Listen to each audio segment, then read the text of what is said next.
정부는 규제를 해제하고 있지만 시장은 더 풀어라, 이 정도의 당근을 가지고 시장에서 반응을 하느냐, 현재 시장 반응은 어떠냐 보겠습니다.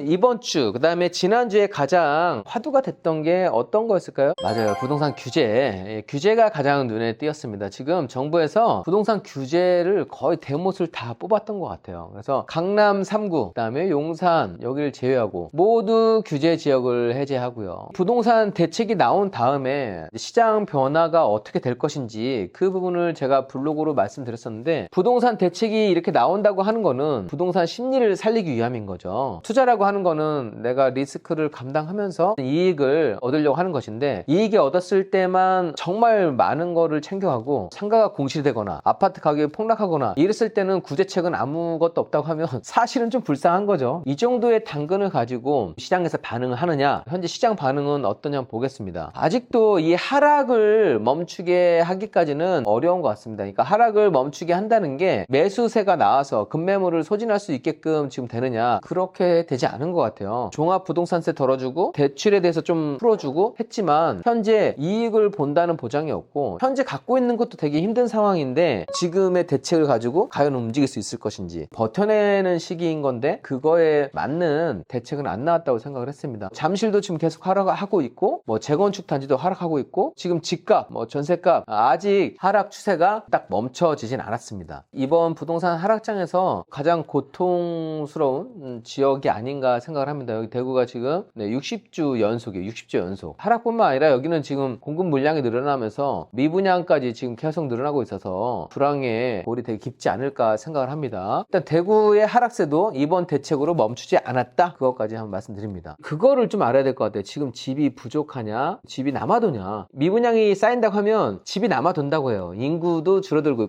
있다, 그런 기사가 나오고, 또 상승장이 올라가면 아니 집이 남아돈다고 하는데 또 집이 없대요. 제가 부동산 투자 처음 시작했을 때 미분양이 해소돼야 된다, 사실 그 의미를 이해를 못했어요. 아니 분양도 안 되는데 왜 이렇게 짓지? 그렇게 생각을 하는데, 또 이게 부동산은 상승장과 하락장이 있기 때문에 그러해요. 상승장이 됐을 때는, 부동산 정책의 조건이 바뀌었을 때는 그때는 또 부족해요. 우리나라가 1가구 1주택으로 제한하지 않는 이상은 이런 뉴스는 지금 반복될 것이고, 다만 인구가 좀 감소되고 있는 게 너무 확실하게 느껴지기 때문에 지역에 대한 옥석, 그 지역에서도 선호하는 아파트에 대한 옥석은 가려질 거라고 생각을 합니다. 지금 이 인구 감소 현상은 최근 몇 년 동안 이루어졌기 때문에 앞으로 과거의 투자법하고 미래의 투자법은 조금 더 엄격하게 해야 된다고 생각을 해요. 과거의 정답은 미래의 정답이 될 수 없는 부분이 있습니다. 점점 더 우리가 보수적으로 투자를 해야 된다고, 특히 주거에서는 그렇게 해야 된다고 생각을 합니다. 출산율이 떨어졌잖아요. 출산율이 떨어지면 산부인과 폐업을 많이 해요. 왜냐면 아기를 많이 낳으러 와야지만 산부인과도 유지가 되는데 산부인과 유지가 안 됩니다. 그럼 산부인과가 줄어들면 산후조리원도 그 수가 줄어들고, 웨딩홀도 줄어들고, 지금 지방 같은 데는 대학교의 정원도 안 차잖아요. 그죠? 부동산은 수요와 공급인데 그게 꼭 아파트와 이런 부동산으로만 보지 마시고 이거를 이용할 수 있는 그런 층들이 줄어들고 있는지 늘어나는지, 그런 부분을 좀 생각해 보시면 좋을 것 같습니다. 지역별 주간 아파트 가격 변동률은 여전히 하락입니다. 여전히 하락. 원래 이 대책을 내기 전에 뉴스를 한번 띄워보거든요. 뉴스를 띄워서 이게 정말 시장에 반응이 있을 것 같으면 매수자가 나서는 것도 있지만 그 매도인, 집주인들이 매물을 걷어들이는 그런 현상도 같이 발생하는데, 이번에는 이런 현상이 거의 발생되지 않았습니다. 전반적으로는 하락이다 라고 느껴집니다. 아직은 하락 추세로 있다라고 여러분들 보시면 되겠습니다. 여러분들 이거를 보셨으면 좋겠어요. 풍림 아이언입니다. 이게 참 송도를 대표하진 않지만 사연이 많은 아파트가 아닌가. 송도에서도 뭐 109, 뭐 209, 뭐 309 이런 공구가 있어요. 처음에 전체를 계획을 해놓을 때 편의시설, 학교 어떤 게 들어갈 건지 다 나눠져 있는데, 풍림 아이언은 원래 309에 있는 것이고 송도 중에서 많은 사람들이 선호하는 공구는 아니에요. 제가 선호하는 공구라고 하는 거는 가장 부자들이 원하는 섹터는 아니라는 얘기입니다. 부자들이 선호하는 섹터는 109예요. 109. 109 같은 경우에는 지금 송도 기사하고 맞지가 않아요. 그렇게 많이 하락하지가 않았습니다. 왜냐면 실제 실수요자들이 많이 갖고 있거든요. 309 109 같은 경우에는 가수요가 많이 있던 지역, 가수요라고 하는 것보다도 지역에서 학군이 제대로 되어 있지 않으면 여기에는 잠시 머무르는 지역, 그런 데는 여기 있다가 또 109로 이동하게 되는 거거든요. 그래서 여러분들이 이 지역이 잠시 머무르는 지역이냐 아니면 계속해서 머물러도 되는 지역이냐, 그거를 볼 때 중요한 포인트는 학군을 좀 보셔도 되겠습니다. 송도 풍림 아이원, 이게 우리 행크 회원분들도 좀 투자를 많이 하셨었거든요. 그래서 제가 한번 보여드리려고 했습니다. 지금 기사가 과연 어떻길래. 자, 2006년부터 2022년까지 이 아파트가 이렇게 됐어요. 지금 보면 이 파란색이 매매가잖아요. 매매가 8억까지 넘게 찍었다가 지금 5억, 제가 봤더니 4억 7천까지 나왔더라고요. 여기는 그걸 얘기해도 괜찮을 것 같아요. 최고점 대비 반값 아파트라고 해도 과언은 아닐 것 같습니다. 그만큼 마지막에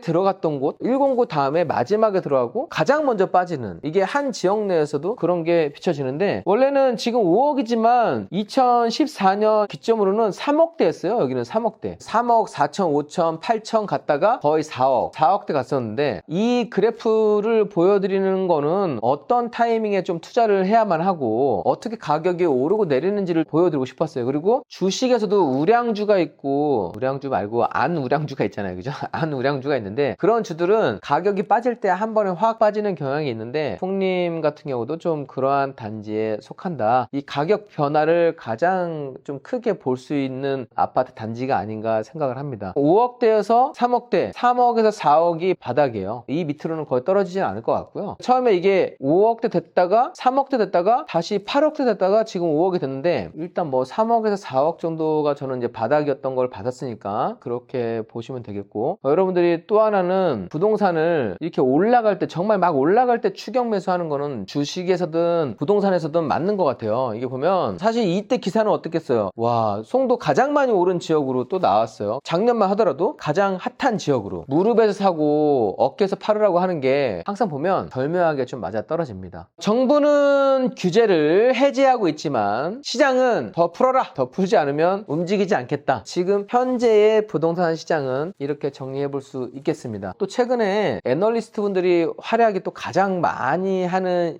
시기가 아닌가 생각을 해요. 상승 시기에도 많은 말씀을 하시지만 이렇게 하락이 되었을 때도 정말 또 많은 분들이 얘기를 하십니다. 그런데 경제 현상에 대한 이런 거를 참고하는 건 좋은데, 저는 예전부터 좀 공부를 많이 해왔지만 이 애널리스트 분들이 항상 말씀하실 때 거봐라 내가 말한 대로 떨어지지 않았냐, 거봐라 내가 말한 대로 올라가지 않았냐, 그렇게 하는데 언제 그런 얘기 했죠? 저는 잘 모르겠어요. 현재 이렇게 하락된다고 하는 거는 사실 누가 예상했을까라는 생각이 들어요. 왜냐하면 제가 부동산에 대해서 정말 많은 책들을 보고 늘 뉴스도 모니터링 하고 있는데 그런 얘기 한 적 없었거든요. 그래서 금리가 이렇게 급격하게 상승하는 건 특히 더더욱 예상했던 분들은 없었고, 그거는 변수에 넣는 거고요. 변수. 자, 제가 얘기하려고 하는 거는 투자자로서 항상 여러분들께 어떤 자세를 가져야 될지를 얘기를 하는 겁니다. 그래서 애널리스트 분들의 얘기가 봐봐라 몇 개월 전에 내가 올라갔다 내려갔다, 이거는 사실 되게 의미가 없고요. 부동산에서는 뭐가 중요하다고요? 수요와 공급이잖아요. 수요와 공급이 중요하고 지금은 수요가 중요해요. 수요가 왜 중요하냐? 이 심리가 살아나야 됩니다. 심리가. 그리고 새로운 수요자들이 생겨나야만 하는 거예요. 그래서 그런 게 나올 수 있는 환경이 조성되는지, 금리가 올라가고 있지만 그런 환경이 조성되는지를 또 포인트로 보시면 좋을 것 같아요. 그래서 제가 작년부터 강조했지만 올해 미국에서는 또 금리를 계속 올린다고 해요. 금리 올린다고 마냥 하락하게 놔둘 수는 없는 거잖아요. 그래서 항상 이 중간에서 새로운 수요가 발생할 수 있게끔 역할을 하는 게 또 정부이니까 정부의 대책도 같이 보신다고 하면 여러분들이 투자 타이밍을 그래도 어느 정도 맞출 수 있지 않을까. 바닥을 알아맞추려고 하는 투자는 되게 어리석은 거예요. 제가 얘기했잖아요. 무릎 정도면 100점이에요. 100점. 내가 샀는데 조금 떨어졌다 다시 올랐다? 그래도 잘한 거예요. 머릿속에 무릎을 기억하시면 좋겠습니다. 그러면 내가 현재 시기에 이거를 사야 될지 말아야 될지 그렇게 깊은 고민을 하지 않아요. 저도 경제신문을 정말 오랜 기간 보고 있지만 애널리스트 분들 말대로 잘 안 되더라고요. 항상 무언가 상승을 할 때는 그거에 대한 긍정의 기사가 덮어나지만 잘 되는 것도 저도 운이라고 생각을 해요. 그래서 우리는 그냥 참고는 하되 투자자로서 시장을 바라보는 게 정말 중요합니다. 저는 2023년은 좋다고 봅니다. 사실 이렇게 얘기하면 안 되겠지만 1월부터 너무 또 상승이 바로 되면 우리 준비 많이 하고 있는데 김 빠지잖아요. 그죠? 어쨌든 시장에서 매물도 좀 더 늘어나고 제가 준비했던 거 이제 쇼핑할 수 있는 시간은 좀 줘야 되는데 그래서 우리 행크TV 지금 송사무대항쇼 함께 하신 분들은 아직 쇼핑할 시간이 충분하다. 그래서 올해 상반기 상반기까지 잘 공부하고 준비한다고 하면 여러분들 좋은 기회 올 거라고 생각을 합니다. 그래서 저는 예견을 하지 않지만 그래도 큰 흐름 같은 경우 이런 심리를 파악을 하고 이런 시장 분위기만 잘 파악한다 하더라도 크게 어렵지 않게 투자를 할 수가 있더라고요. 우리 한 달에 2번 만나잖아요. 그것만 본다 하더라도 여러분들은